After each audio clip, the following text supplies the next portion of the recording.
Hey guys, Rusty here at Ugly HP. Today we have another basically tip trick diag for these Chrysler Dodges 3.6s.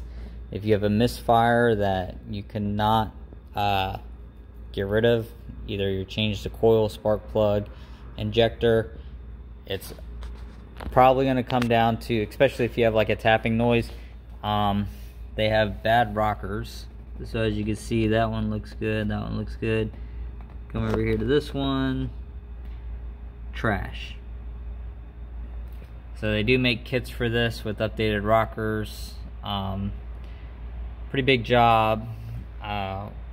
We're only quoting this one on the labor because the guy bought all of his own parts, bought the whole kit, gaskets and everything. Don't know how much he paid for all that stuff, because this is a Pursuit 3.6, so I don't know if there's differences in the cams, but total hours for us is 8.5 hours. So normal labor on something like this is going to be $800 plus. If you can find someone to do it less, then you might want to double check any work they do. But this will give you the misfires. Sometimes it won't give you a misfire, like on this vehicle it was just a tapping noise, but we have done them. We had one customer, matter of fact, there's his engine right here. This fire cylinder 2, he decided just to get a whole new engine. He didn't want to mess around with it.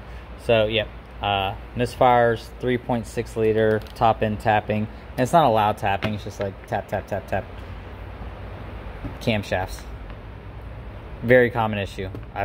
I've been in business 8 years now, and this is probably the 20th one that I've had come in here.